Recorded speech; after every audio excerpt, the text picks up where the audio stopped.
Bismillahirrahmanirrahim. Assalamualaikum warahmatullahi wabarakatuh.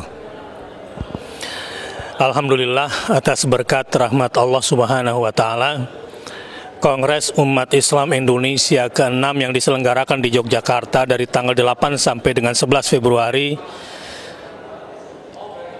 alhamdulillah telah selesai dengan dinamika yang cukup baik dan semua berjalan lancar, dan semoga Allah Subhanahu wa Ta'ala bimbing bangsa ini pada keriduannya.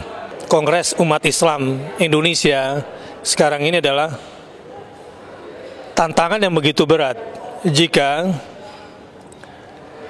Majelis Syuro yang sudah ditetapkan di dalam komisi politik ini tidak digarap baik-baik oleh badan pekerja, sebagaimana pernah lalai dari KUI kelima yang tidak ada progres secara terukur dan evaluasi secara jelas tentang hasil kongres yang kelima.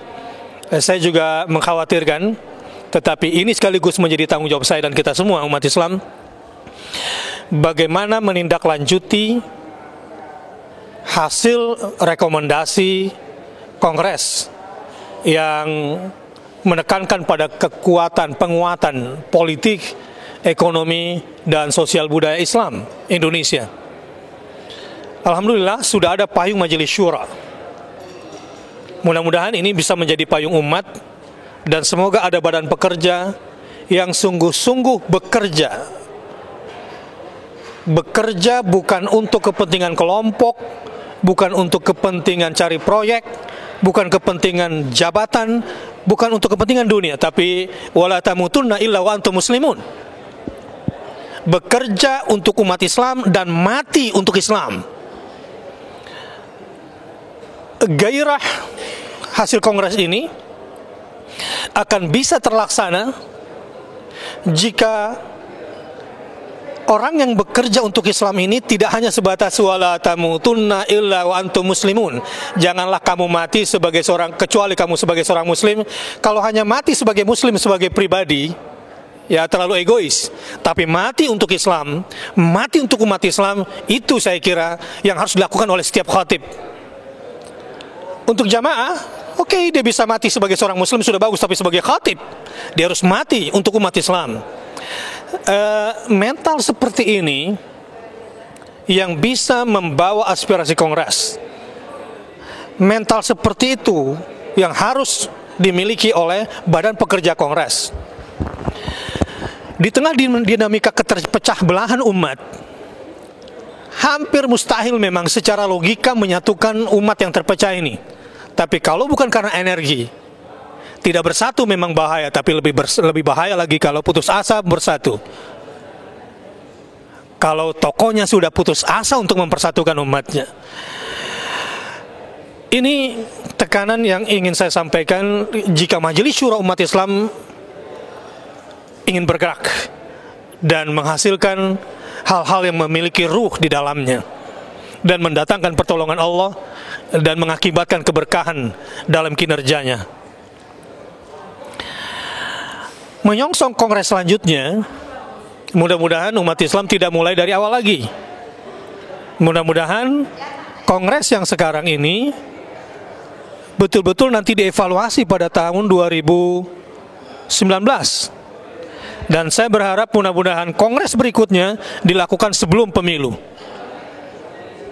agar ini menjadi arahan pilihan politik umat Islam seluruhnya. Apa yang dilakukan sekarang ini sebetulnya sudah bagus per 5 tahunan, tapi diselenggarakan setelah pemilu. Tetapi akan lebih baik lagi kalau 2019 untuk membuktikan apakah Kongres 2015 ini berfungsi atau tidak, kita lihat di sana. Apakah badan pekerja sungguh-sungguh bekerja di situ, kita lihat di 2019.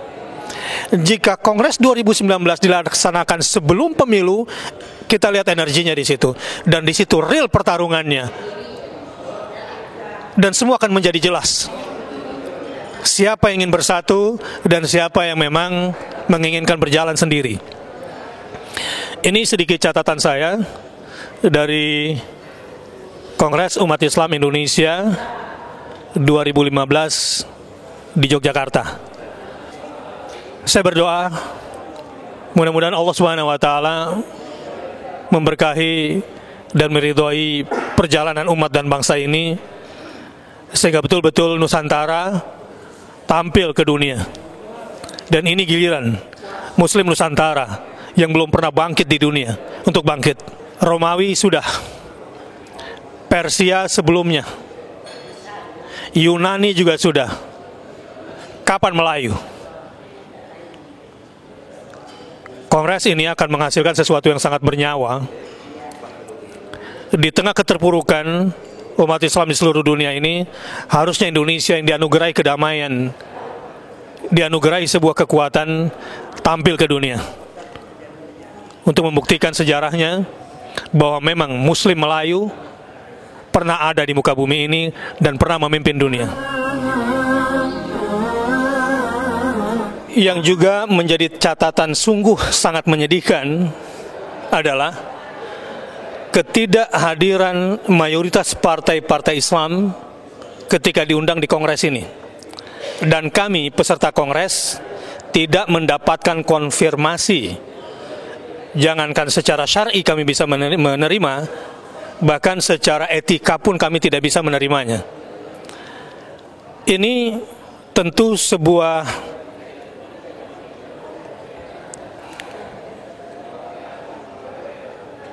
berat untuk saya katakan sebagai pelecehan atau merendahkan status Kongres Umat Islam Indonesia ketika partai-partai Islam diundang dan tidak menghadirinya tanpa konfirmasi yang bisa diterima dengan nalar dan etika.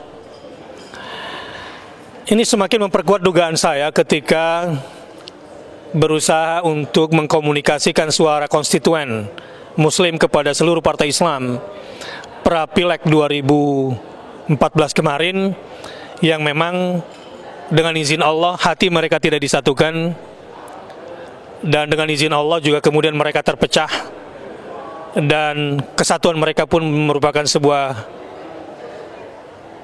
giringan dari situasi karena memang atas dasar kepentingan bersama, tapi bukan karena mereka bersatu atas nama Islam. Ini juga menjadi catatan, dan mudah-mudahan Allah bukakan pintu hati para politisi Muslim khususnya. Namun saya ingin katakan bahwa umat Islam yang akan masuk dan memang harus masuk ke dalam ranah politik, sesungguhnya apakah harus memasukkan aspirasinya lewat partai Islam atau tidak? Ini perlu kita lihat kembali. Karena ada dua hal yang berbeda. Partai politik mengatasnamakan Islam, dan ada konstituen Muslim yang tidak terakomodir oleh partai-partai ini akibat mereka tidak mau menyatukan dirinya, setidaknya untuk sebuah visi bersama. Adalah dua hal yang berbeda. Mudah-mudahan apa yang saya sampaikan ini menjadi perhatian bagi para pimpinan, khususnya jajaran partai-partai Islam dan berbasis Islam. Anda bertanggung jawab di hadapan Allah Subhanahu wa taala, dan hidup di dunia ini cuma sebentar. Mari kita berbuat dan bekerja karena Allah untuk agama kita. Wallahu a'lam bishawab. Wassalamualaikum warahmatullahi wabarakatuh.